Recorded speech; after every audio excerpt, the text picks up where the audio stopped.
ತಪ್ಪು ಅಂತ ಹೇಳಕ್ಕೆ ಬರಲ್ಲ. ನ್ಯಾಯಪರವಾಗಿ ಹಳೆ ಕಾಲದಲ್ಲಿ ಇದೇ ರೀತಿ ನ್ಯಾಯ ಇತ್ತು. ಅದು ಮಾಡಿದ್ದು ಕರೆಕ್ಟ್ ಅನ್ಸುತ್ತೆ. ಮಾಡಿದ ತಕ್ಷಣ ಅವನಿಗೆ ಮಾಡಿದ್ದು ಶೂಟ್ ಔಟ್ ಮಾಡಿದ್ದು ಅದು ಕರೆಕ್ಟ್ ಅನ್ಸುತ್ತೆ. ಆ ಸಮಾಜದಲ್ಲಿ ಕೆಟ್ಟದ್ದು ಮಾಡೋರಿಗೆ ಸ್ವಲ್ಪ ಭಯ ಬರುತ್ತೆ. ಈ ರೀತಿ ಮುಂದುವರೆದ್ರೆ ಚಲೋದು, ಭಾರತಕ್ಕೆ ಒಳ್ಳೆಯದಂತ ಭಾರತ. ತಿಳಿದವರು ಯಾರನ್ನ ಕರೆದ್ರೆ ಹೋಗಬೇಕು, ಯಾರು ಏನು ಕೊಟ್ಟರು ತಗೋಬಾರದು, ಯಾರು ಹೇಗೆ ಯಾವ ರೀತಿ ಹತ್ತಿರ ಬಂದರೆ ಯಾವ ರೀತಿ ರೆಸ್ಪಾಂಡ್ ಮಾಡಬೇಕು ಅಂತ ಹೆಣ್ಮಕ್ಳಿಗೆ ಮುಂಚೆನೇ ಮನೆಯಲ್ಲಿ ಹೇಳ್ಕೊಡ್ಬೇಕು. ಇದು ತಪ್ಪು ಅಂತ ಹೇಳಕ್ಕೆ ಬರಲ್ಲ. ನ್ಯಾಯಪರವಾಗಿ ಹಳೆ ಕಾಲದಲ್ಲಿ ಇದೇ ರೀತಿ ನ್ಯಾಯ ಇತ್ತು. ಈಗಿನ ಕಾಲದಲ್ಲಿ ಮುಸ್ಲಿಮರು ಬೇರೆ ಕಂಟ್ರೀಸ್ನಲ್ಲಿ ಇದೇ ಫಾಲೋ ಮಾಡ್ತಿದ್ದಾರೆ. ಅವನು ತಪ್ಪು ಮಾಡಿದ ಶಿಕ್ಷೆಗಳು ತಪ್ಪೇ ಇಲ್ಲ. ಒಬ್ಬರು ತಪ್ಪು ಮಾಡಿದೆ ಅಂತ ತೊಗೊಂಡ್ರೆ ನ್ಯಾಯಗಳನ್ನು ಮಾಡಬೇಕಾದ್ದು ಪೊಲೀಸರು ಮಾಡಿದ್ರು ತಪ್ಪಲ್ಲ. ಅದು ಆ ಸಮಾಜದಲ್ಲಿ ಕೆಟ್ಟದ್ದು ಮಾಡೋರಿಗೆ ಸ್ವಲ್ಪ ಭಯ ಬರುತ್ತೆ. ಈ ರೀತಿ ಮುಂದುವರೆದ್ರೆ ಚಲೋದು, ಭಾರತಕ್ಕೆ ಒಳ್ಳೆಯದಂತ ಭಾರತ.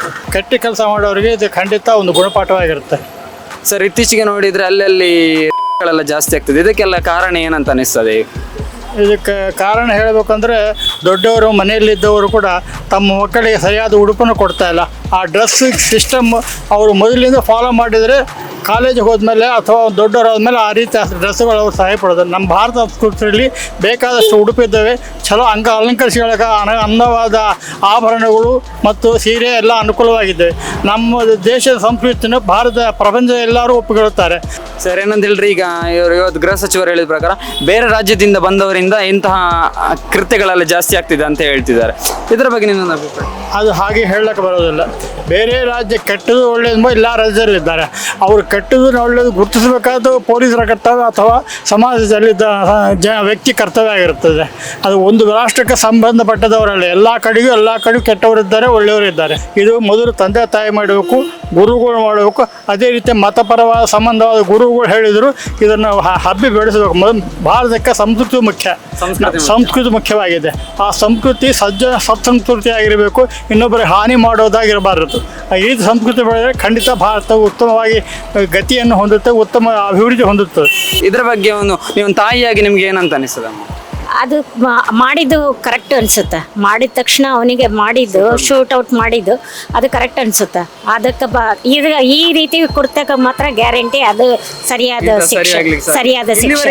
ಬೇರೆ ಶಿಕ್ಷಕ ಬೇರೆ ಪನಿಷ್ಮೆಂಟ್ ಸ್ವಲ್ಪ ಕಮ್ಮಿ ಮಾಡೋದು ಅಂಥದ್ದುಂಟು. ಆಗಲಿ ಇದಕ್ಕೆ ಮಾತ್ರ ಸರಿಯಾದ ಪನಿಷ್ಮೆಂಟ್ ಅದೇ. ಅಮ್ಮ, ನೀವು ಹೆತ್ತವರಾಗಿ ನೀವು ಮಕ್ಕಳಲ್ಲಿ, ಸಣ್ಣ ಪುಟ್ಟ ಮಕ್ಕಳಲ್ಲಿ ಈ ತರ ಜಾಗೃತಿ ಮೂಡಬೇಕಂತ ಹೇಳ್ತೀರಾ? ನೀವು ಈ ತರದ್ದು ಹೋಗ್ಬಾರ್ದು, ಯಾರ ಪರಿಚಯದವರು ಏನಾದ್ರು ಕೊಟ್ಟರೆ ತಗೊಳ್ಬಾರ್ದು, ಏನಂತ ಹೇಳ್ತೀರಾ? ಸಣ್ಣ ಮಕ್ಕಳಿಗೆ ಮನೆಯಲ್ಲೇ ಮುಂಚೆನೇ ಆ ಥರ ಹೇಳ್ಕೊಡ್ಬೇಕು. ತಿಳಿದವರು ಯಾರನ್ನ ಕರೆದ್ರೆ ಹೋಗಬೇಕು, ಯಾರು ಏನು ಕೊಟ್ಟರು ತಗೋಬಾರದು, ಯಾರು ಹೇಗೆ ಯಾವ ರೀತಿ ಹತ್ತಿರ ಬಂದರೆ ಯಾವ ರೀತಿ ರೆಸ್ಪಾಂಡ್ ಮಾಡಬೇಕು ಅಂತ ಹೆಣ್ಮಕ್ಳಿಗೆ ಮುಂಚೆನೇ ಮನೆಯಲ್ಲಿ ಹೇಳ್ಕೊಡ್ಬೇಕು. ಮಕ್ಕಳಲ್ಲಿ ಇರೋದು ಈಗ ಒಬ್ಬರು ಅಥವಾ ಇಬ್ಬರು ಇದ್ದಾರೆ ಎಲ್ಲ ಸಂಸಾರದಲ್ಲಿ. ಆ ಮಕ್ಕಳು ಬೇರೆ ಪಕ್ಕದ ಮನೆಯವರು ಕೂಡ ಅಣ್ಣ ತಮ್ಮ ಅಂತ ಫೀಲಿಂಗ್ ಬರೋದಿಲ್ಲ. ಯಾರು ಆ ರೀತಿ ತಂದೆ ತಾಯಿ ಕೂಡ ಹೇಳೋದಿಲ್ಲ. ಆದರೆ ಹೆಸರಿಟ್ಟು ಕೇಳ್ತಾರೆ. ಬೇರೆ ಸ್ವಲ್ಪ ವಯಸ್ಸು ಬೇರೆ ರೀತಿ ಮಾತಾಡ್ತಾರೆ. ಆ ರೀತಿ ಸಂಸ್ಕಾರ ಸಣ್ಣ ವಯಸ್ಸಿನಿಂದಲೇ ತಂದೆ ತಾಯಿ ಹೇಳ್ಕೊಡ್ಬೇಕು. ಇವನು ಅಣ್ಣ ಅಂತ ಕರಿ ಅಥವಾ ತಮ್ಮ ಅಂತ ಕರಿ. ಆ ರೀತಿ ಭಾವನೆ ಎಲ್ಲರೂ ಕರೆದರೆ ಗಂಡಸ ಮಕ್ಕಳ ಹುಡುಗರಲ್ಲಿ ಕೂಡ ಕೆಟ್ಟ ಭಾವನೆ ಬರೋದು ಸಾಧ್ಯ ಇಲ್ಲ. ಇದೇ ವಿಷಯವನ್ನು ಉಪಾಧ್ಯಾಯರು ಕೂಡ ಮತ್ತು ಪ್ರವೃತ್ತಿ ಆಗುತ್ತೆ. ನಮ್ಮ ಹುಡುಗರಿಗೆ ಕ್ಯಾರೆಕ್ಟರ್ ಮುಖ್ಯವಾಗಿ ಬೇಕಾಗಿದೆ. ರ್ಯಾಂಕಿನ್ನು ಮುಂದಲು ಕ್ಯಾರೆಕ್ಟರ್ ಬೇಕಾಗಿದೆ. ಆ ಕ್ಯಾರೆಕ್ಟರ್ ಬೆಳೆಸಬೇಕಾದ ಕರ್ತವ್ಯ ಉಪಾಧ್ಯಾಯರು ಹೇಳಿದೆ, ತಂದೆ ತಾಯಿರು ಹೇಳಿದೆ, ಸಮಾಜ ಎಲ್ಲ ಒಬ್ಬ ವ್ಯಕ್ತಿಗೂ ಸಮಾಜದಲ್ಲಿ ಹೇಳ್ಬೋದು, ತಪ್ಪೇನಿಲ್ಲ. ಈ ಸಮಾಜ ಹುಡುಗರು ಚೆಂದಾಗಿದ್ದರೆ ಭಾವಿ ಭಾರತ ಚೆಂದಾಗಿರ್ತದೆ, ಸಂಸ್ಕೃತಿ ಚೆನ್ನಾಗಾಗುತ್ತೆ.